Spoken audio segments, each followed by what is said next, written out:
চাকমা ওই সময় গেছিল যে ওরা ক্ষতিপূরণও পায় নাই, রিপ্রেশনও পায় নাই, আবার দাঙ্গায় উৎপীড়িত। শ্রীজীব রায় ওই মুক্তিযুদ্ধ পক্ষে মানে না স্বাধীনতার পক্ষে ইয়ে করছিল। ও প্রথম দিকে ফার্স্ট ইয়ের পক্ষে ছিল, ওই মুক্তিযুদ্ধের পক্ষে ছিল। কিন্তু ওই সময় তো আমার ছিল না ওখানে, ওই ইয়ে ডিসি ছিল এইচ.টি. ইমাম। এর মতো কমুনের মানুষ আমরা আগে দেখি নাই কোনোদিন। আপনি চিনেন না এসে চাকমা? চিনি তো। ও কে ও তো মহাপণ্ডিত লোক। বিএনপি আমলের সময় সন্তুল আমরা না এরকম একসঙ্গে করা, আমি বলতে সেরকম করলে তো হবে না। ওরা বিএনপি তো মানে এর সঙ্গে আগে আলাপ করছিল, বিএনপি হয় নাই, এখন কি ওর সঙ্গে চুক্তি করতে রাজি হবে? কিন্তু শেখ হাসিনা চুক্তি করার পরে আসলগুলো একটা ইয়ে করে নাই, সর্বনাশ করে দিয়েছিল। অন্তত 20-30 হাজার লোক মানে মেরে দিয়েছে। এই যে এরশাদ এখন পর্যন্ত তো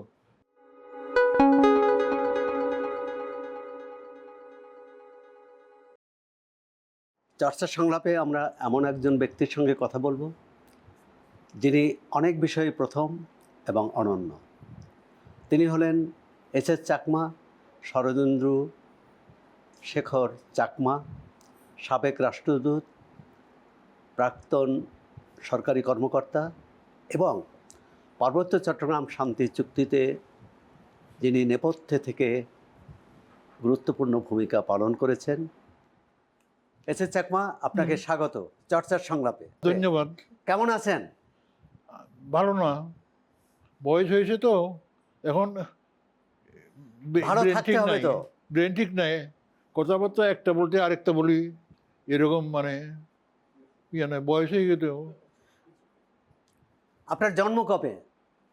জন্ম তো ঠিক নাই, আমার সার্টিফিকেট এস 1 জানুয়ারি 1937, কিন্তু এতে মাস্টারে লেখা। আমার বয়স কমপক্ষে আরও 4-5 বছর বেশি হবে, কারণ আমার সঙ্গে ক্লাসমেট, ওর জন্ম ছিল 1930, তো আমি ওর থেকে 2 বছর বা 3 বছরের বেশি কম হবেন। কম হবে আমার। তার মানে আপনি 93-94 বছর বয়স এখন, এবং এই সময় আপনি ভালো আছেন। হবে, আমরা দেখছি আপনি সুস্থ আছেন, কথা বলছেন, লিখছেন, পড়ছেন, তো এটা তো খুবই আনন্দের বিষয়। আপনি প্রথম কোন স্কুলে ভর্তি হলেন? কোন স্কুলে পড়াশোনা করলেন? প্রথম পড়াশোনা কোথায়? প্রথম পড়াশোনা হলো আমাদের গ্রামের পাশে বুড়িঘাটে একটা প্রাইমারি স্কুল, ক্লাস 2 পর্যন্ত। ক্লাস 2তে আমি প্রথম গ্রেডে বৃত্তি পেয়েছি। ওই সময় 1st গ্রেড 2nd গ্রেড, প্রথম গ্রেডে 3 টাকা, দ্বিতীয় গ্রেডে 2 টাকা। তো 2 টাকা 3, আরও একজন পাইছে বলতে দ্বিতীয় গ্রেডে। হাই স্কুলে কোথায় পড়লেন? শুনেন, আমি শেষ করে নিই। পরে এটা আমরা বেশি ভালো করাতে উচ্চ প্রাইমারি করছে আরেকজন মাস্টার নিয়ে। এখন উচ্চ মানে ক্লাস 4 পর্যন্ত পড়ে আমি ছোটো মহাগ্রাম হাই স্কুলে, জুনিয়র এমই স্কুলে ক্লাস 6 পর্যন্ত ওখানে ভর্তি হয়েছি। তো ওখান থেকে ক্লাস 4-এ ভর্তি পেয়েছি আমি, ক্লাস 4-এ ভর্তি পেয়েছি, কিন্তু ওইটা 2nd গ্রেড। তারপরে ছোটো বড় স্কুলে ভর্তি হয়েছে, 6-এ ভর্তি দিত, ওই 3টা বৃত্তি দিত। 2টা হলো অন মেরিট, আর একটা হলো ওই নন চাকমাদের ইয়ে, ওরা তো আরও কম শিক্ষিত। তো আমি রাঙ্গামাটি আসলাম, পরীক্ষা দিলাম। পরীক্ষা দেওয়ার সময় ম্যালেরিয়া আক্রমণ হলো, পরীক্ষা আর দিতে পারি নাই। তো সে ফলে আমি আর ওখানে বৃত্তি দিতে পাই নাই। আমাকে ওই বছরে আবার 47 না কত খাগা ছেলেতে ওই ক্লাস 7 করছে, ক্লাস 7। তো আমি আবার ওখানে গেলাম, ওখানে ভর্তি গেলাম। ম্যাট্রিক পাস করলেন কোন স্কুল থেকে? আমি বলি শেষ করে নি। তো ওখান থেকে এই 7-8 পরে রাঙামাটি স্কুলে ভর্তি হলাম। এটা ভর্তি হইলাম বোধ হয় 51 ইংরেজি, 53 ইংরেজি মেট্রিক পরীক্ষা দিয়েছি আর কি। কত হবে 53, ওই রাঙমার স্কুলে যে ভর্তি হয়েছে, ওখান থেকে ফার্স্ট আবার আবার বৃত্তি পাইছি, ফার্স্ট ডিভিশন বৃত্তি পাইছি। তারপরে আবার খাগড়া কি নাম খানমন্ডিপাড়া কলেজে ভর্তি হয়েছি। তো আমি খুব সিরিয়াসলি পড়াশোনা করতাম, আমার ইতিহাসটা বেশি ভালো লাগতো। তো আবার ফার্স্ট ডিভিশন পাইলাম, অনেক উপরে ছিল কিন্তু ওই 10-15 মধ্যে ছিল না আমার। পরে আমি ইয়েতে আসলাম, ওই যে ঢাকা আসবো, টাকা তো নাই আমার, বাবা তো শাসি, ওই অন্তত 50-60 হাজার টাকা লাগবে তো, 50-60 টাকা লাগবে তো। তো আমি ডিসির কাছে গেলাম, ডিসি এলএস নেবলেট এরকম ডিসি আমরা আগে চাকমারা দেখি নাই। ও প্রথমবারে ছিল, ভাইস্টান হওয়ার পরে আবার ওকে ডিসি করছিল। ওর কথা একটু বলি, ও মফস্বলে গেলে গাড়িতে যাইতো, ওই চাকমারা পাহাড়িরা আর কি, গাড়িতে করে গেলে ওই চাকমারা তো পাহাড়িরা আর কি, হেঁটে যাইতে তো, ওই হেঁটে গেলে 14-15 মাইল দূরে তো, আমার তো রাঙামাটি থেকে বড়িঘাটে 14 মাইল দূরে। তো এগুলো লোক তুলে নিত, 4-5 জন তুলে নিত, মানে গাড়িতে তুলে নিতেন? ও না, ডিসি তুলে নিত, এরকম মানুষ ছিল। মানে ওরকম মানুষ আমি দেবতার মতো মনে করি। তারপরে আবার খাব হইতো, ওই যে ওর মেয়ে একটা বই লিখছে ওর উপরে। আমি ঢাকা বিশ্ববিদ্যালয়ে কিভাবে আসলেন? হ্যাঁ, ঢাকা বিশ্ববিদ্যালয়ে উনি সহায়তা করলেন? শুনুন না, তো আমি মনে করলাম যে ডিসির কাছে যাই।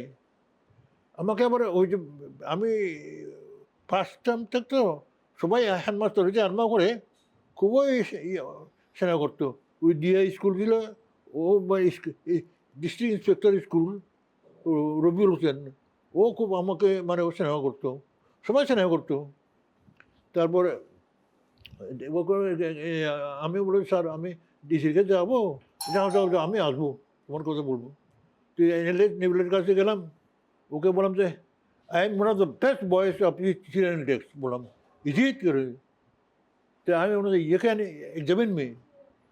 তারপর আমাকে এক্সামিন করে আরম্ভ করলো, এক্সামিন করে আরম্ভ করলো, you are really good student, I am proud of you. তারপর ইতিমধ্যে ওই যে ডিআই স্কুলে আসলো রবিউল হোসেন, ও বলছে হিয়ার আপনার ব্রিলিয়েন্ট স্টুডেন্ট, ব্রিলিয়েন্ট স্টুডেন্ট। তো আমি বললাম যে আমি ইয়ে করে ইউনিভার্সিটি ভর্তি হতে চাই, আমি তো টাকা নাই, কী করবো, কিছু সাহায্য করতে পারবে? Yes, how much you require? ওই যে আমি বলি মাসে 80 টাকা লাগবে, I will pay you half, your father will pay half. Okay okay. তো আবার আমি বলতে ভর্তি হতে যাইতে তো টাকা লাগবে, আবার 100 টাকা দিল পকেট থেকে। আচ্ছা, ঢাকায় আসলেন? তারপরে আমি তো মানে ওই চিটিংয়ে আসলাম, আমার ওখানে আবার ইয়ে বন্ধু বান্ধব আছে তো, ওরকম যে নিবলেট কয়েকদিন থাকবে, তুমি ইয়ে করো, ইয়ে কয়েকদিন থাকবে। তারপর ও গেলে তো কী করবে, এমন করে পড়বে, চিটিংয়ে ভর্তি হোক। তারপর আমি চিটিংয়ে ভর্তি হইলাম, চিটিংয়ে পরে বললাম যে না, এখন ডিফিতে বসে ইয়ে করেছে। আমি আবার আবার রাঙামাটি গেলাম, ডিসির কাছে বললাম যে আমি তো ভর্তি হইতে পারি নাই। হ্যাঁ, আবার ওকে চিঠি দিল বেশ বাইসেলারকে, বাইসেলার ছিল এখানে, কী নাম ছিল, প্রিন্স নাকি একটু বাইসেলার ছিল, ইংরেজ। তারপরে আবার আসলাম, এমনি এমনি ভর্তি হইলাম। ইতিহাস নিলেন কেন? তারপর ইতিহাসটা আমার ছাত্র জীবন হইতে ইতিহাসটা খুব ভালো লাগতো। ছাত্র জীবন হইতে স্কুল পড়ার সময় হইতে ইতিহাসটা আমার ভালো লাগতেছে, ওর জন্য ইতিহাস নিলাম। বিশ্ববিদ্যালয় থেকে বের হলেন কবে? পাশ করে বের হলেন কবে? মাস্টার্স করলেন কবে? পাস করে বের হয়েছি 1959 সনে, অনার্স 58 সনে, 59 সনে। তো 60 সনে তো রেজাল্ট আউট হলো, ও তারপরে আমি চাকরি নিলাম বিসিকে, বেসিক বিসিকে চাকরি নিলাম। তারপরে পরীক্ষা দিলাম, ওই যে CSS? ইপিসিএস, সিএসএস, দুইটা পাস করছি। দুইটা পাস করে তো ওখানে চাকরি পাই নাই, তো ইপিসিএস ঢুকলাম। তো আচ্ছা, ওখানে থাকতে আবার করলাম, ওই যে আমি ছোটোবেলা হইতে আমার কেন আমি জানি না, মানুষকে সাহায্য করা। তো ডিসি ওই সময় বিসিকের চেয়ারম্যান ছিল পাঞ্জাবি একজন কর্নার মালিক নাকি নাম। ওখানে মধ্যে আমি তো বিসিএস পাস করছি, চলে যাব, আমার প্রতিনিধি রাখতে পারলাম না এখানে। তারপরে do you have man, yes sir. তা আমি একজন মারমা আর একজন ত্রিপুরা ছেলে বললাম যে তোমরা চাকরি করবো? হ্যাঁ করবো। তো নিয়ে গেলাম, ওদের একটা নামে পরীক্ষা দিয়ে ওরা দুজনকে ঢুকে দিল। তা আপনি তো পাহাড়িদের মধ্যে প্রথম গ্রাজুয়েট। না না, আমি ঢাকা বিশ্ববিদ্যালয়ে প্রথম অনার্স নিয়ে সাকমার মধ্যে এম.এ পাস করছে প্রথম 36 না 35 বা এরকম। খেকেরাই ওই রাজার চাষা, ও চিটাং কলেজে লেকচারার ছিল, কিন্তু ওই চাকরি ছেড়ে দিছে, ও এমনি এমনি করে থাকছে, আর কিছু করে খেকেরাই। তারপর সরকারি চাকরিতে এরপর কোথায় গেলেন? প্রথম আমাকে পোস্টিং দিল না ট্রেনিং দিল, ওই যে এখানে নিউ মার্কেটের কাছে একটা ছিল ট্রেনিং ছিল, ট্রেনিং একাডেমি ছিল ওখানে। ওখানে ভালো হয়েছিল, এস এম আলী ছিল, কমিশনার ছিল, ও ছিল প্রিন্সিপাল ছিল না দায়িত্ব ছিল এরকম। তো আমাদের খুব নিয়ম মতো ছিল। আমি তো এমনি ছাত্র থাকতে খুব নিয়ম মতো নীতিতে আমি খুব কোনোদিন আমি মিথ্যে কথা বা সাহায্য, ওই স্কুলে থাকতে আমি বহুজনকে সাহায্য করছি। ওই যে এখনো করে যাচ্ছেন।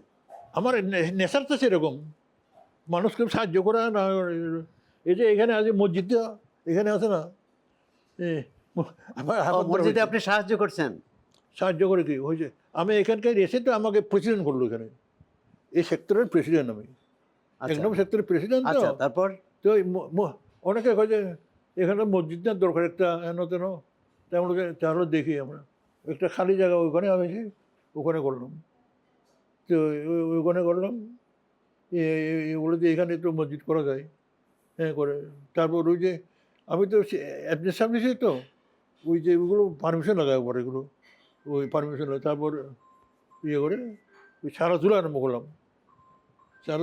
সারা তুলে ওরা বাঙালি থাকতো কয়েকজন, আমিও থাকতাম। তো ওইগুলো ওই সামনে বসা আছে না, ওই সামনে বসা আছে, ওদের কাছে গেলাম, ওকে 10,000 টাকা দিল একসঙ্গে ওই সময়। এখন আসি, আপনি সরকারি চাকরির অভিজ্ঞতা বলেন, কোথায় কোথায় চাকরি করেছেন? চাকরি করছি প্রথমে তো সিলেট করছি, সিলেট করার পরে ট্রেনিং শেষ ছিল, ট্রেনিং শেষ হলে আমাকে গাইবান্ধা বদলি করলো। আমি চিঠি দিলাম যে ওই সময় দাঙ্গা হয়েছিল 64, ওই সময় দাঙ্গা ওই সময় ওই যে মোনামখানের আমলে আর কি দাঙ্গা হয়েছিল। তো আমি বললাম যে চিঠি ডিসিকে বললাম যে ও ডিসি, আমি মিথ্যে কথা খুঁজে জানি না, বুঝছেন। একবার আমি গেলাম ডিসির সঙ্গে, আলাউদ্দিন ছিল ডিসি, আমাকে ট্রেনিং, তো আমরা তো প্রফেশনাল, তো ট্রেনিং ওই যে ট্রেনিং হয়, কাজ নাই। What do I have no work to do. আমার সঙ্গে আরেকজন মেয়েতে ছিল চিরং বাড়ি, আমাকে একটু ছোটো ভাইয়ের মতো মনে করতো। You have no work, no I have no work, you come tomorrow. তো ওর মেয়েটা মনে নাই এখন, নাম মারা গেছে, মরে ফেলেছে মুক্তিযোদ্ধারা। ও বলছে তুমি তো চাকরি করতে পারবে না, হ্যাঁ এইরকম দিকে বলে আমার কাজ নাই। তুমি বলতে পারো না ট্রেনিং নিচ্ছি, ট্রেজারি ট্রেনিং নেই, মেস্ট্রি ট্রেনিং নেই, জজ করে যায়, রেখে রেকর্ড করি, এগুলো বলে কেন, এগুলো কাজ নাই কি, এটা তো আমি তুমি তো চাকরি করতে পারো। পরে আলাউদ্দিন আমাকে পছন্দ করা আরম্ভ করলো।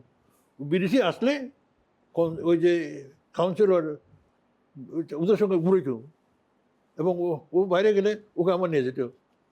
এরকম করে আমি খুব পছন্দ করতাম। 64-র দাঙ্গার কথা মনে আছে? হ্যাঁ, 64-র দাঙ্গা হলো যে, দাঙ্গা তো ওই সময় হয়েছিল, ওই 64-এ। তো ওই সময় আপনার কোনো অভিজ্ঞতা, শোনেন, দাঙ্গাটা কাউকে সাহায্য করেছেন, দাঙ্গা রোধ আমি ওই করেছেন? সময় সিলেট ছিলাম। সিলেট থেকে আমার গাইবান্ধা দিল সাব ডিভিশন। তো ইজিপ্টে রাঙ্গামাটি দাঙ্গা হইলো। তো রাঙ্গা হলে আমাকে ইয়ে আমি লিখলাম যে আমাকে এসডিকে বলা যে আমি এসডি ছাড়তে চাই না। কই যে আমি মাত্র জয়েন করছি, 1 মাস 1.5 মাস হয়েছে, আমি ওখানে যাবো না, আমার ভাই বোন আছে এখানে পড়তেছে, না আমি যাইতে পারবো না। আমি তারপর ওইটা পাই এসডিও লিখে দিয়েছে এস্টাবলিশমেন্ট ডিভিশনকে। ওখান থেকে আগে বলেছে যে টেলিগ্রাম দিয়েছে, ওকে সেন্ড হিম এট ওয়ান্স। 2 দিনের মধ্যে রাঙ্গামাটি গেলাম। রাঙ্গামাটি যেয়ে আমাকে মালয়েশিয়া পাঠালো। তো ওই দাঙ্গা 40,000 হয়েছিল চাকমা ইন্ডিয়াতে। চাকমা ওই সময় গেছিলো যে ওরা ক্ষতিপূরণও পায় নাই, রিভলিউশনও পায় নাই, আবার দাঙ্গায় উৎপীড়িত। মানে এটা আপনি ওই তারপর ওই কাপ্তাই হ্রদের কথা বলছেন? কাপ্তাই বাঁধের পর যারা ক্ষতিগ্রস্ত সব হলো, পাহাড়ে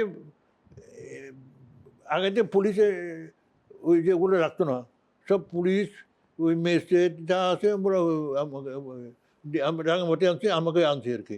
তো ওখানে দিল, ওখানে 4 মাস ছিলাম। 4 মাস ছিলাম।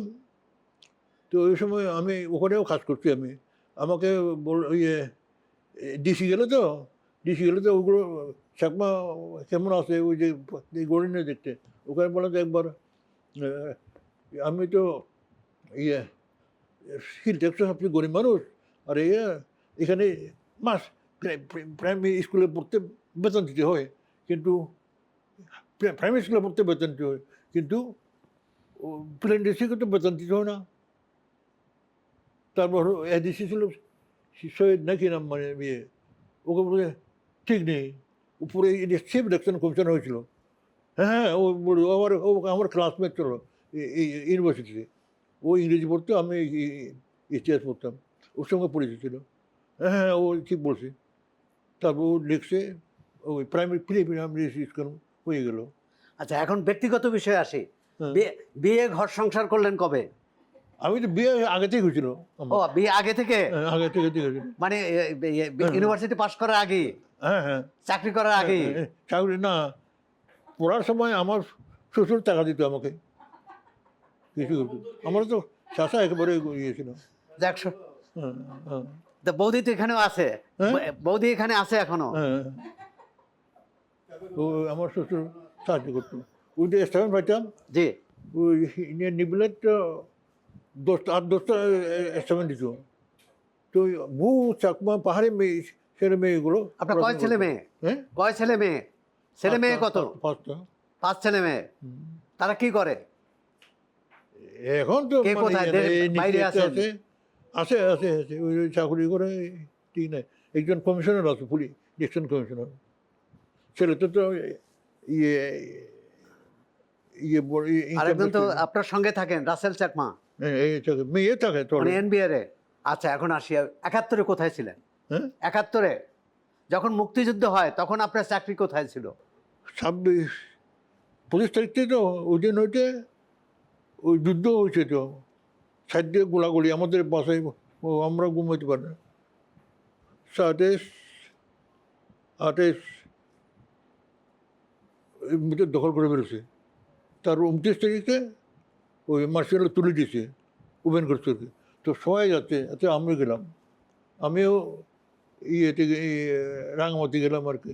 ওই দিন বিকেলে পৌঁছে 2 দিন থাকলাম। 30 তারিখ ওই যে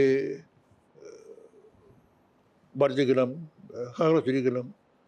খাগড়াছড়ি তো আমাকে তো ওই সময় মনে করছিল মরে গেছি আমি, কারণ ওই জন্য খবর নয় যেতে যেতে কয়দিন লাগছে, মরে গেছে মনে কর। আমার ওয়েব ছিল শ্বশুর বাড়িতে, ওর বাবার বাড়িতে। তো ওখানটা গেলাম, ওখান থেকে ইতিমধ্যে মুক্তিযোদ্ধা পাগারমে রাঙামাটি এসে গেছে। তো গেলে শ্বশুরবাড়ি গেলাম পানসুরি গেলাম। পানসুরিতে ইতিমধ্যে মাছ ধরে এসে গেছে। তো এবারে তো আমার বাইরের রাস্তা গেলাম। তো ওখানে মানে পালিয়ে বেড়াচ্ছেন, হ্যাঁ পালিয়ে বেড়াচ্ছেন মিলিটারির ভয়ে। তারপরে ইতিমধ্যে পাকিস্তান একেবারে দল করে বেরোচ্ছে। আর ওই ত্রিপুরায় ওই মুক্তিযুদ্ধ পক্ষে মানে না স্বাধীনতার পক্ষে ইয়ে করছিল। ও প্রথম দিকে ইয়ের পক্ষে ছিল, ওই মুক্তিযুদ্ধের পক্ষে ছিল। কিন্তু ওই সময় তো আমেরিকা ছিল না ওখানে, ওই ইয়ে ডিসি ছিল এইচ.টি. ইমাম। এর মতো কমিউনাল মানুষ আমরা আগে দেখি নাই কোনোদিন।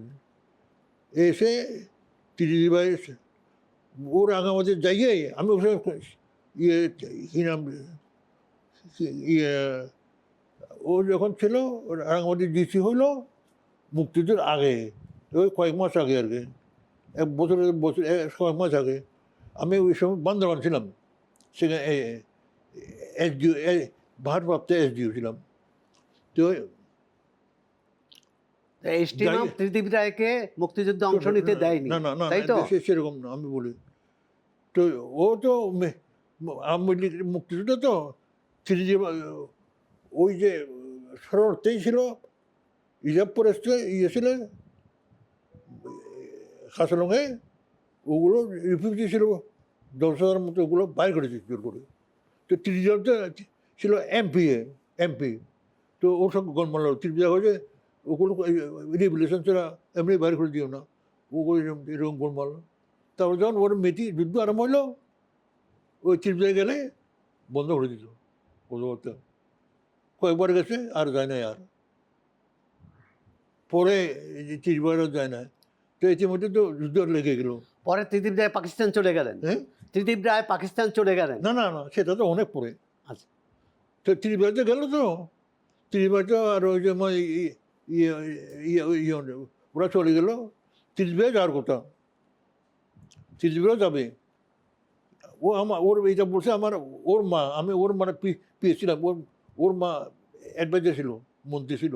হ্যাঁ, আপনি তার সঙ্গে কাজ করেছেন। তারপরে ওর মাকে বললাম যে ত্রিপুরা যায় না কেন, ও তো যাওয়ার কথা ছিল। তারপরে যাওয়ার কথা ছিল, ওর হেলিকপ্টার হয়েছিল পাকিস্তান সরকার, ওকে নিয়ে ওর জন্য। কিন্তু ওর ওয়াইফ, ওর বাবা মরে যে কোনো সব মরে যেতে পারে, ওর পুরো আমি যাবো না, তুমি যাও। তো ও যায় নাই। তারপরে তো ওই তারপরে ত্রিদিব ভাই যায় না, তো ও পাকিস্তান আর্মি যে কোনো সময় আসতে পারে, চিটাং দল করছে, যে কোনো সময় রাঙামাটি আসতে পারে। ওই বাঙালিরা যাইয়ে ওকে ধরছে, আপনি আমাদের বসান, আপনি বসান। তো আপনি কী করবো, ওকে যে ইয়ে করো, ওই যে পাকিস্তান আর্মির কাছে যাও, ওদের নিয়ে আসো। হ্যাঁ, তারপরে ওই সময় ও ত্রিপুরার ভগ্নিপতি কর্নেল হিউম সাহেব, ব্রিটিশ কর্নেল, ওর ভগ্নিপতি, আপনার ভগ্নিপতি, বড় বোনের জামা, ও শুদ্ধ। আরও বাঙালি কয়েকজন ছিল, ওই যে শীতে হয়ে গেছে ওই পাক আর্মির কাছে। তো ওদের সঙ্গে কথাবার্তা বলে, ও যে আমরা আসো, কোনো অসুবিধা হবে না। তারপরে ওরা ঠিক আছে, তোমরা চলে যাও, আমরা পাক আর্মি সেদিনে ওই যে কাপ্তাই আসলো, কাপ্তাই আগে থেকে আর্মি ছিল, বিডিআর ইয়ে ছিল, ইপিআর ছিল। তো ওকে ইপিআর ছিল, ওখানে একজন ইয়ে ওর একটা সিটি নিয়ে এটা সিটি নিয়ে আসবো, আরেকজন আর্মি অফিসার দেখলো। তো ওখানে যেয়ে বললো, ও গেছে এরা এখানে আছে, হ্যাঁ এরা এসে ওরাই ওদের খাপটা থেকে তারপর দিন বোধহয় কি পুরোপুরি মনে নাই, ওই দিন বা পরের দিন রাঙামাটি এসে গেছে। তো এসে গেছে ইতিমধ্যে ওই যে পাক আর্মির ওরা রিসিভ করছে, বাঙালিরা রিসিভ করছে। বাঙালিরা তো এই ইয়ে পাকিস্তান জিন্দাবাদ বাঙালিরা গেছে। ওই সময় তো আওয়ামী লীগ ছিল না। তার মানে বাঙালিদের বাঁচানোর জন্যই ত্রিদিব রায় পাকিস্তানিদের মিলিটারির সঙ্গে দেখা করেছে এবং দেখা করেছিল।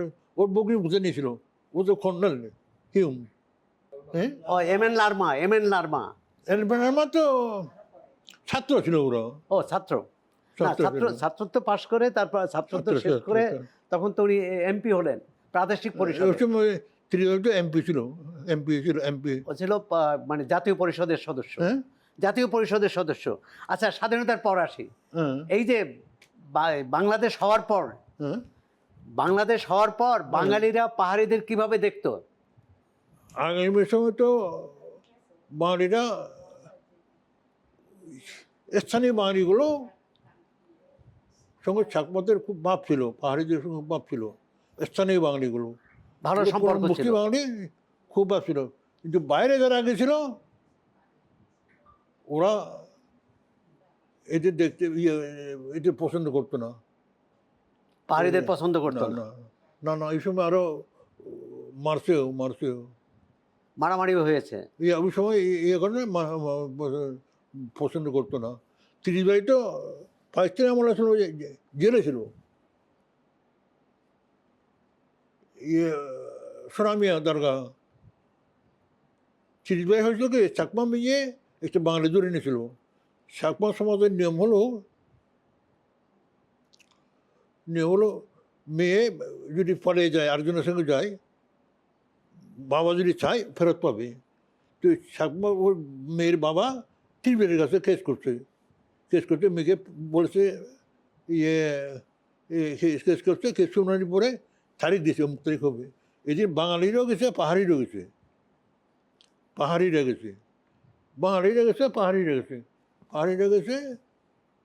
বহু লোক গেছিল। তো কোর্টে রায় দিল যে মেয়ে বাবার পাশে ফেরত পাবে। মেয়েকে বলে তুমি বাবার সঙ্গে যাও। ওই সময় ওইটা শুনে বাঙালিরা উত্তেজিত হয়ে ত্রিশ রায় লিখে একদল গেছে, আর মেয়েকে জোর করে নিয়ে একদল গেছে। ওই সময় ত্রিশ রায় তো ওর পুলিশ ছিল, নিজস্ব পুলিশ আছে, ওরা আর্ম ছিল, গুলি মারে দিয়েছে। তো 2-3 জন বাঙালি আহত হয়েছে। এটা দ্রুত পার হয়েছে, রাঙামাটি চলে গেছে। টিপ্পনি ইংরেজি, এটা টিপ্পনি, আমি পরীক্ষা দিচ্ছি। হ্যাঁ, তারপরে চলে গেছে টিপ্পনি ইংরেজি। তারপরে হয়েছে কি, তো এটা প্রধান হয়েছে তো দরগাটা, ওই সোনামিয়া দরগা উঠি, ও যাইয়ে ত্রিদীপ রায় তাই সিপিআই তার ফেসকার কর্মচারী ফেসকার এগুলো সব ধরে নিয়ে এসে দেখে জেলে পাঠাইছে, কোর্টে পাঠাইছে। এসডিও সমান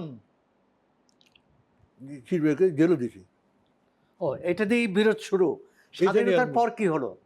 স্বাধীনতার পরে তো মানে বাঙালি আর পাহাড়িদের সম্পর্কটা কেমন ছিল? শুনেন না, আমি ওই তো বললাম জিয়া রহমানের কথা বলতে হবে না। জিয়া পরে না যখন জিয়াতে শুনেন না, জিয়া রহমান 30 তারিখ চিটাং থেকে ঘোষণা করার পরে রাঙামাটি গেছে, ওকে নিয়ে চন্দ্রকোনা গেছিল। চন্দ্রকোনা থেকে মারে বলে একটা ছিল, দ্য অনলি পাকিস্তান ফুটবল টিমে খেলতো। মারে ওর নাম, স্টেডিয়াম তো মারে নামে হয়েছে, মারমা। ও আরেকজন প্রবোধন চৌধুরী, এটা মারমা, কিন্তু খ্রিস্টান তো ওই বাংলা নাম রেখে। ওরা সঙ্গে ওদের জিয়া রহমানকে রিসিভ করছে চন্দ্রকোনা, ওখান থেকে রাঙামাটি নিয়েছে। রাঙামাটিতে 2-3 দিন ছিল, ওখান থেকে মালসুরি গেছে। ফোটে বন্দুক মারাতে চাকমা বাড়িতে ছিল। তারপরে মালসুরিতেও চাকমা বাড়িতে ছিল, মালসুরিতে ছিল গোরাঙ্গ। ওতে পাকিস্তানরা এসে ওরা মেরে ফেলে দিয়েছে। গুরাঙ্গ আরেকজন আর দুজনকে মারিয়ে ফেলেছে গুরাঙ্গ ওই তারপর খাগড়াছড়ি গেছে খাগড়াছড়িতে নতুন সাবডিভিশন মাত্র 1 বছর বা এরকম হবে আর কি 30 তারিখ ওই রামগড় হয়ে ইয়েতে গেল যে ইন্ডিয়াতে গেল আর মংসিপ ছিল মংরাজা আর কি মংরাজা ছিল ও 35টা বন্দুক ছিল সবগুলো বিজয়ের করেছে 5 লক্ষ লোককে খাওয়াইছি ওর 5 লক্ষ লোক ওই যে শরণার্থী চিটাং থেকে হিন্দু মুসলমান যাইতো না প্রত্যেক দিন একটা করে গরু জবাই করতো ওই 40 দিনটা পাইতে গেছে এটা আমি আমার কথা না নুরুল নবী চৌধুরী কর্নেল নুরুল নবী চৌধুরী একটা বই লিখছে সে বই লিখে মংরাজার মুক্তিযুদ্ধ ওইগুলো লিখছে তারপরে এটাই শুনতে চাই যে মংরাজার মুক্তিযুদ্ধ যে মংরাজা যে সাহায্য করছে যুদ্ধে হ্যাঁ শুনে তারপর সাহায্য করছে তারপর তো মংরাজার মুক্তিযুদ্ধ সাহায্য করছে তারপর মংরাজার ওখান থেকে ত্রিপুরা থেকে ওখানে থাকে নাই ইন্ডিয়াতে ত্রিপুরাতে বাংলাদেশে এসে যুদ্ধ করতে আবার ওখানে মংরাজার মুক্তিযুদ্ধ আপনার বইয়ে আছে যে আপনি একটা বই লিখেছেন আপনার বইয়ে আছে যে যখন মুক্তিযুদ্ধ দেশ স্বাধীন হয়ে গেছে এবং মুক্তিযোদ্ধাদের সংবর্ধনা দেওয়ার জন্য সীমান্তে পাহাড়িরা দাঁড়িয়েছিল তখন তাদের ব্রাশ ফায়ার করে মেরে ফেলছে শুনেন সেটা কোথার ঘটনা শুনে পাকিস্তান আমরা যুদ্ধ হলো 3 তারিখ তো 4 তারিখ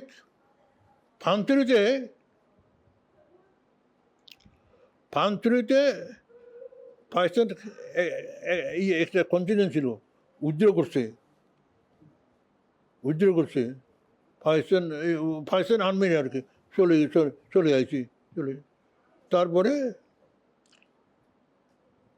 পরদিন মুক্তিযুদ্ধ আছে হাবিলদার কি নাম আমার বইতে আছে এগুলো ওইসে ওরা একদল মুক্তিযুদ্ধ আছে ও একজন আর্মি অফিসার কি জুনিয়র কমিশন অফিসার আর কি নামটা মনে নাই কি নামটা আচ্ছা এক নাম বের করতে পারবো এটা আমার বইতে আছে এগুলো এসে পান্ত্রী আছে একদল চাকমা 7 জন ওদের রিসিভ করতে গেছে ছাগল নিয়ে গেছে ছাগল নেওয়ার পরে ওদের গুলি যেগুলো 5-7 জন এসে সব গুলি মারিছে তারপরে পান্ত্রীতে আক্রমণ করে ওই যে আশেপাশে এগুলো ওই গ্রামগুলো পুড়ে দিচ্ছে 60 জন কয়জন মানে এরকম মেরে দিচ্ছে তার কয়দিন পরে থাকার পরে পান্ত্রী থেকে খাগড়াছড়ি আইছে এটা খাগড়াছড়ি 14 মাইল তো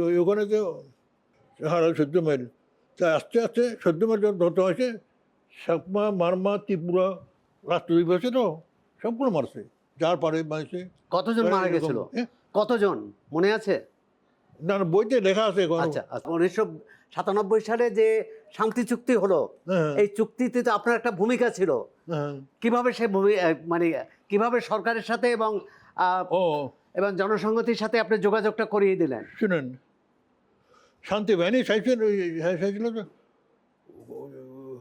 ওই যে যত কমিশন করে একটা করার তো আমাকে আমি তো ওই সময় লিখতাম আর কি তো একবার ওই যে আপনাকে বললাম প্রাইম মিনিস্টার আলাদা যে চাকমাকে শেখ হাসিনাকে ওই হোম সেক্রেটারিকে জিজ্ঞেস করে হোম সেক্রেটারির নাম সীতাকুণ্ডের নাম মিরাজপুরের বাড়ি রেজাউল ইসলাম না কি নাম মানে রেজাউল হায়াত আমি তো ছিলি না ওকে ছিলি না আমি আচ্ছা খবর নেব খবর নিয়ে এসে ওই ডেপুটি সেক্রেটারি নজরুল হাসান চৌধুরী আমরা একসঙ্গে ছিলাম ও যে আপনি চিনেন না এসে চাকমা চিনি তো ও কে ও তো মহাপণ্ডিত লোক তাই নাকি তারপরে হচ্ছে যে কইছে তাহলে ওকে নিয়ে আসো না, দেখো না। শেখ হাসিনার সঙ্গে তো ডাকলো, তো আমি গেলাম, আমাকে কথা বললাম, কথা খুব ইমপ্রেস হলো। আমি আমাকে কই যে আপনি দেবরাম বোর্ডের চেয়ারম্যান হন। না না, আমি চেয়ারম্যান হওয়ার দরকার না তো। আমার আমি আমার ঢাকাতে বাড়ি আছে, ছেলে চাকরি পাইছে, আমার মানে ইয়ে চাকরি দরকার নাই। কাজে আমার এগুলো দেখা না। আমি চাই যে হিলটে সমাধান করেন। তো কেমন করে করা যায়? ওই যে আপনি কমিটি করেন, একটা করেন। এর আগে কথা ছিল যে কোঅপারেশন ইয়ে বা বিএনপি আওয়ামী লীগের সময় সন্তুলন মোটা না, এরকম একসঙ্গে করা। আমি বলবো যে সেরকম করলে তো হবে না। ওরা বিএনপি তো মানে এর সঙ্গে আগে আলাপ করছিল, বিএনপি হয় নাই, এখন কি ওর সঙ্গে চুক্তি করতে রাজি হবে? রাজি হবে না তো। তারপর বললো যে আচ্ছা আমি করবো, আপনাকে মেম্বার করবো, কমিটি করে মেম্বার করবো। তো মেম্বার করছে। তারপরে মেম্বার করে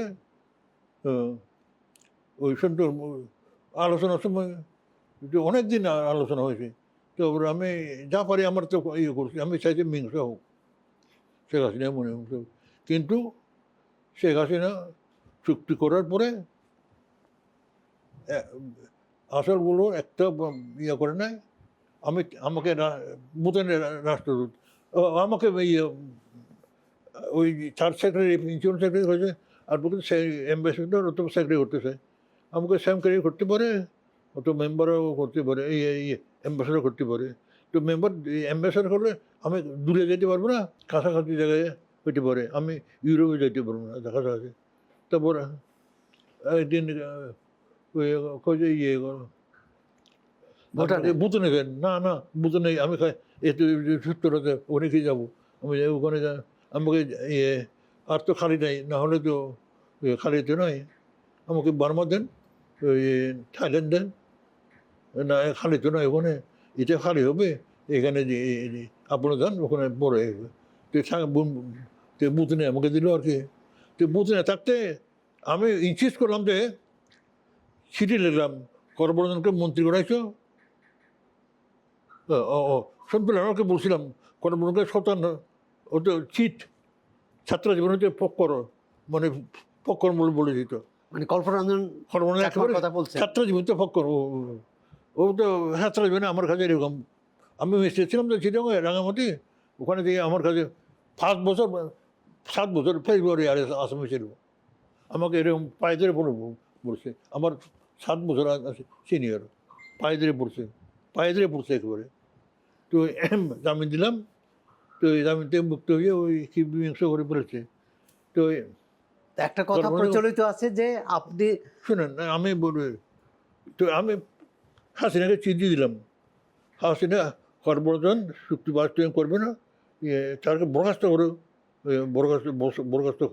বরখাস্ত করে অন্য একজনকে নাও। তারপরে তো আসে না তো ইয়ে তো ইয়েকে প্রিন্সিপাল সেক্রেটারি নিমন্ত্রণ করলাম, ও গেছিল। আমি চেষ্টা করবো করবর্ধনকে বরখাস্ত করে সন্তুল আমাকে মন্ত্রী করার জন্য, তো বা ইয়ে করার জন্য। তো তো ও আমাকে টেলিফোন করে মাঝে টেলিফোনে যোগাযোগ, ও হচ্ছে না ওই সন্তুল আমাকে করবে না, প্রাইম মিনিস্টার রাজি হয় নাই, আপনি এসে বলতে পারেন প্রাইম মিনিস্টার। আমি এসে আসলাম, শেখ হাসিনা বলে যে আপনি চুক্তি করছেন, চুক্তি বাস্তবায়ন করেন নাই, এটা তো মানে খুব তো নানা কথা বলবে। আগের বারে জিতে পারে নাই, 3বারে এবারে এমপি হয়েছে, 3জন ইয়ে হয়েছে, তো আপনি ইয়ে করেন। আমি বললাম যে সব ইয়েতে সরা বানাইছে, কীরকম সরা? আমার নাম কল্প, আমার দাবি অল্প, 5,000 টাকা পেলে খুশি, তো এরকম খুশি। হ্যাঁ ওগুলো হেসে দিয়েছি। তেমন যে আপনি ইয়ে করেন, চুক্তির বাস্তব করেন, আমি করব, নাহলে আপনি ভবিষ্যতে আমি বোধ পাবে না, নানা মনে করছেন চুক্তি করছে, চুক্তি বাস্তব করেন, আপনার বলে কী বলবে, আপনি রাগ করবেন, না না রাগ করবেন না, এরকম আমি সৎ করে বললাম। কিন্তু অনেক কথা হয়েছে। তারপর বলে যে কী বলে বলেন, না রাগ করবেন তো আপনি। আমি বলি কী বলবেন, বলবো সেখানে বলতে আমরা সেখানে বিচার করতে আমার বিচার এরকম করে হাত দিল, সেখানে লাল হয়ে গেছে। তারপর আমি ট্রেনকে করে আমি চলে আসলাম। তো তো তারপর দিন তার প্রিন্সিপাল সঙ্গে দেখা করলাম, ওই যে আপনি তো বেশি কড়া কথা বলছেন, একটু কষ্ট পাইছে। হ্যাঁ, তারপর আমি মুতনে এসে তো আমি বললাম থাকবো না মুতনে, তো মুতনে থাকবো না, তো এই মুতনে থাকবো না, আমি চলে যাবো। তারপর আমাকে ওই অন্তত তার তার প্রিয় পর্যন্ত থাকা, তার প্রিয় শেখ হাসিনা যতদিন ইলেকশন পর্যন্ত থাকার জন্য বল, আচ্ছা ঠিক আছে এখানে থাকবো। তারপরে হেরে গেল, হেরে যাইয়ে আমাকে আরো সব মাস দিয়েছিল 3 বার না 2 বার আমাকে প্রথম 2 বছর তো, পরে আরো 2 বছর চাইছি, করতে চাই আমি 1 বছর বললাম। তারপর আবার বলে যে আরো সব মাস করবো। তারপর হারলে যেদিন জয়েন করছে, 1 দিন 2 দিন পরে আমি টেলিগ্রাম পাঠাইছি আমাকে উজ্জ্বল করবো, আমি থাকবো না, উজ্জ্বল করবো। তারপর ওর প্রিন্সিপাল ওর পুলিশ সেক্রেটারি আমাকে টেলিফোন করছে, কি নাম চৌধুরী সিলেট বাড়ি, আর্মি লোক। তো আমাকে বললো যে আপনি এই পর্যন্ত থাকেন না, আপনার প্রিয় পর্যন্ত থাকেন না। আচ্ছা ঠিক আছে থাকবো আর কি। আমি ওই চলে আসলাম ডিসেম্বরে। এখন কি অবস্থা? সর্বনাশ করে দিয়েছিল, অন্তত 20-30 হাজার লোক মানে মেরে দিচ্ছে। আমার বাইকে অ্যারেস্ট করছে, ও তো চাকরি করে, ওগুলো অ্যারেস্ট করছে। কিন্তু আমি খুব খেপে গেছি। আমি কমিশনের কাছে গেলাম, কমিশনারকে বললাম যে দেশটা কী হয়েছে। আমি মনে করি আমার পরিবার যদি এরকম আমার বাইকে করছে, এরকম আমি আপনি থাকতে আপনি থাকতে এরকম, আমি একটা তেজি করে কথা বলতাম, ওই যে আমি একেবারে হয়ে গেছি। আচ্ছা এসআর চাকমা, এখন আমাদের শেষ করতে হবে। হয়েছে কি, আমার সব বন্ধু মানে বলো বলো মুসলমান, বুঝছেন। আমাকে ধরতে করেছিল, ওই যে সামাদ সাহেব বলে একটা ছিল আমার বেসমেট, ও যে ওখানে করেন আমাকে ধরেন। ও তো মানে এরকম, ও তো ওর মতো লোক তো পাবেন না, ও তো মানে না। আর শান্তুল কিন্তু আমি ছাড়াইছি, শান্তিলালকে আমি বিরোধীরা পেয়েছিলাম না। জিয়র রহমান ক্ষমতায় দখল করার পরে একটা হ্যাঁ বোধ না বোধ করছে প্রেসিডেন্ট মরদিনীয়। ওই সময় অল চেয়ারম্যান মেম্বার ওদের দেখাইছিল দেখাতে, মনে আছে কিনা জানি না। তোর আমিও গেলাম এই ওই সময় যাই, আমি 2জনকে নিয়ে একটা আমি দরসালাম সন্তানকে ছেড়ে দিয়ে তারপর ওদের সঙ্গে আলোচনা করে সমস্যার সমাধান হোক, ওই ইলেকশন গণভোট। হ্যাঁ, তারপরে সেটা দরখাস্ত অল চেয়ারম্যান মেম্বার ইলেকশন যত আছে বাঙালি পাহাড়ি সবাই দরখাস্ত নিলাম। তো ওইটা বিনিয়োগ রেখে দিলাম, বিনিয়োগ রায় জিওর ভাঙে দিল। তো ওই কয়েক মাস পরে সন্তানের মুখে জেলের থেকে টাকা মেডিকেলে আনলো। মেডিকেলে আনার পরে ওই NSI ডিজি পাই, ওরা কোনো কী ওগুলো যাইতে তো আমরা তো ওই সময় খাবার টাবার দিতাম। সন্তান আমাকে জেলে অসুস্থ ছিল, বড় খাবার টাবার দিত, যা হোক জেলে থাকতে দিতাম। তো সারা কি মীমাংসা হয়েছে, ওই সন্তান আমাকে রাঙামাটি নিয়ে গিয়ে ছেড়ে দিছে। রাঙামাটি দিয়ে ছেড়ে দেওয়ার কদিন পরে এই আমি এটিএমতে বিলেতে গেছিলাম, ছেড়ে দিছে। তো বিলেত থেকে আসলাম 10 মাস ট্রেনের পরে আমার কাছে হঠাৎ করে ওর পরিবার নিয়ে আসলো। আমি তো বেকাইতে পড়ে গেছি। তো আমি বললাম যে সত্যি এরকম করো, মীমাংসা করো, এনার জন্য বড় বড় কথা বলে। আমি কিন্তু আচ্ছা এসব একটা বিষয় আসি, আপনি বিনীতা রায়ের সঙ্গে ছিলেন, বিনীতা রায়ের সেক্রেটারি হিসেবে ছিলেন। হ্যাঁ, বিনীতা রায়ের জিয়াউর রহমানের উপদেষ্টা ছিলেন বিনীতা রায়, এবং ওই সময় আপনি পাহাড়িদের জন্য চাকরিতে কোটা কি করেছেন সেটা একটু বলেন। শুনেন, বিনোদনীতে যাইতে তো মানুষের দুঃখ এগুলো করে নোট করে আমি লিখে দিতাম, ওকে 10 টাকা নিতাম। মানে কাজটা আপনিই করেছেন? আমি ওকে যে ও তো হাউস ওয়াইফ, তো ওর তো কোনো কিছু পড়তো না, ওগুলো ফাইলের 10টা মারি দিত। আচ্ছা, কি কি করেছেন? একটা হচ্ছে চাকরিতে কোটা করেছেন পাহাড়িদের পড়ি জন্য। নাই এমন কোনো ইয়ে নাই। না, চাকরি বিশ্ববিদ্যালয় আর কোথায় কোথায় কি করেছিলেন? বিশ্ববিদ্যালয় তো বিশ্ববিদ্যালয়ের সব কথাগুলো আমার বইটা আছে যে ওখানে, এখন তো আমার মনে মানে পড়ে না। আপনার সময় হয়েছে। সবগুলো আমার সময় হয়েছে। আমি তো ওই যে তবু তো করে নাই, পরে এমাজউদ্দিন ওর কাছে দেখা গেলাম, আমি বলে আমি আপনার সঙ্গে দেখা করবো, ও যে অফিসে আছেন। আমি বলে আমি তো ব্যস্ত থাকি, আপনি বসতে থাকেন, বসে আছি, বসবো আসবো। তারপর দেখা করছি যে আমার কোথায়, আমি বলে যে আমার কোথায়, আমি তো ইতিহাস পড়ি তো, আমার সঙ্গে পারে নাই। আমি বলে যে আপনার 10 কোটি ওয়ান থার্ড মুসলমান ছিলেন, তো আপনার তো ইউনিভার্সিটি হয়েছে, কলেজ হয়েছে, স্কুল হয়েছে, স্কুল হয়েছে, আর আমাদের এখন কোথাও নাই, আমরা কেমন করে পারবো? আচ্ছা আচ্ছা চাকমাস, চর্চাকে সময় দেওয়ার জন্য আপনাকে ধন্যবাদ। Thank you. এতক্ষণ আমরা কথা বললাম সাবেক রাষ্ট্রদূত এবং শীর্ষ পদের সরকারি কর্মকর্তা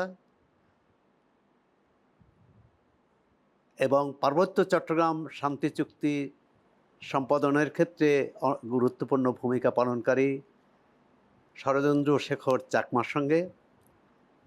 আপনারা চর্চার সঙ্গে থাকবেন, চর্চা দেখুন, চর্চা পড়ুন, চর্চার সঙ্গে থাকুন। ধন্যবাদ।